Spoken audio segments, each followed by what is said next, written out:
কান ধরে না বল, পরশু স্কুলে আসিস না কেন? কি বলছি ম্যাডাম?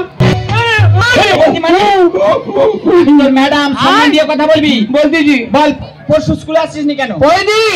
ওই দিন মার হাগা হয়েছিল। তোর কি হয়েছে? আমি জল তুলে দিচ্ছিলাম। কালকে কেন আসিস নি? কালকে হ্যাঁ। কালকের বাপের পা কেটে গেছিল। তোর কি হয়েছে? তুলে নিয়ে ব্যান্ডেজ করছিল। আজকের বা কেন এসেছো? আজকে আসতুনি। কেন এসেছিস? কেন আজকে কিছুতেই আসতুনি। কেন এসি বল? শুনেছি দুটো করে ডিম দিচ্ছে, সেই জন্য এইছি। তুমি লেখাপড়া করতে আসোনি, এখানে ডিম খেতে এসেছো। ডিম তো খাচ্ছি। প্রশ্ন করছি, যদি না ঠিকঠাক উত্তর দিতে পারিস তোর একদিন কি আমার একদিন। আচ্ছা কি বলবি বল? ফটকে বানান বল। কি ফটকে? ফটকে ম্যাডাম, ফটকে মানে মারবি নি বলে দিচ্ছি। তাহলে কি করবি? কি মারলে ফেসে দেবো। কি করবি তুই? আমি বিষ খাবো। দেখেছেন, লেখাপড়া ঠিক মতো করবে না, শাসন করলে বলে বিষ খাবো। বল ফটকে বানান বল। ফটকে? হ্যাঁ ফটকে ফটকে ফটকে। এই বানান বল। বলতেছি তো ফটকে। ফ গেল আগিয়ে, ট গেল আজকে। নমস্কার। তুই কে জন্মদিন দেই বলতেছি? একদম বাজে কথা বলবি না, কানে বন্ধ কর। এবার আরেকটা বানান বলছি। কি বলবি বল? ময়ূর বানান বল। ময়ূর? হ্যাঁ। ম্যাডাম ময়ূর। আবার বলো ম্যাডাম। ময়ূর বানান বল। ময়ূর ময়ূর ময়ূর ময়ূর। এই বলতেছি তো। বল তাড়াতাড়ি বল। ময়ূর? হ্যাঁ। ময়ূর ওরে উড় ময়ূর। পা ভেঙে দেবো একদম, কান্না বন্ধ কর। এই দেখ, এই প্রশ্নগুলো উত্তর দিতে পারিস নি, এবার তোকে ইতিহাস থেকে প্রশ্ন করছি। ইতিহাস? হ্যাঁ, ঠিকঠাক উত্তর দিবি। দেখি হাঁসের মতো প্যাক প্যাক করে বলবো। ঠিক আছে বল। সিরাজদৌল্লা কে ছিলেন? সিরাজদৌল্লা কে ছিল? হ্যাঁ। ম্যাডাম আর চোখে কি পড়েছে দেখ। মার কম হচ্ছে তো, সিরাজদৌল্লা কে ছিলেন বল। বলছি তো। বল। খালি বাড়ি না যাবে, খালি বাড়ি না। বুড়ো মাস্টার খুব ভালো। কেন?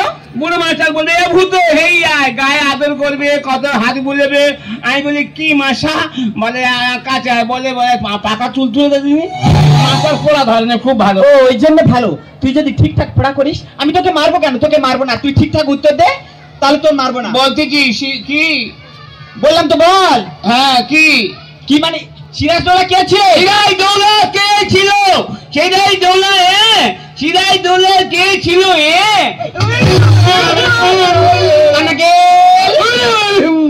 সিরাজদৌল্লা কে ছিলেন বল। এবার তোর নাম ধরে ডাকবো। আগে উত্তর দে। সিরাজদৌল্লা কে ছিলেন? সিরাজদৌল্লা ইস্ট বেঙ্গলের গোলকিপার ছিলেন। কানা বন্ধ কর। আমি গালাগালি করবো, মুখ খারাপ করবো। তোর মুখ খারাপ করবে? তাই বাচ্চা। Sirajuddaula East Bengal goalkeeper? Sirajuddaula ছিলেন বাংলার নবাব। বল তারা কয় ভাই, তাদের নামগুলো বল। তারা কয় ভাই? হ্যাঁ। তারা কয় ভাই? তাদের নাম বল। তাদের নাম কি? হ্যাঁ। তারা কয় ভাই? তারা তিন ভাই। নাম বল। সিরাজদৌল্লা কাঁচা গোল্লা দাড়িপাল্লা। একটা নাম হচ্ছে। তোর নাম ধরে ডাকবো। নাম ধরে ডাক। এ করবি কি সাহস দেখেছেন? লেখাপড়া করবে না, শাসন করলে আবার আমার নাম ধরে ডাকছে। এবার তোকে কয়েকটা কবিতা বলবো, ঠিকঠাক উত্তর দিবি। কপাল দিয়ে একটা কবিতা বল। কপাল? হ্যাঁ। কতে কপাল? কপাল দিয়ে কবিতা বল। কপাল? হ্যাঁ।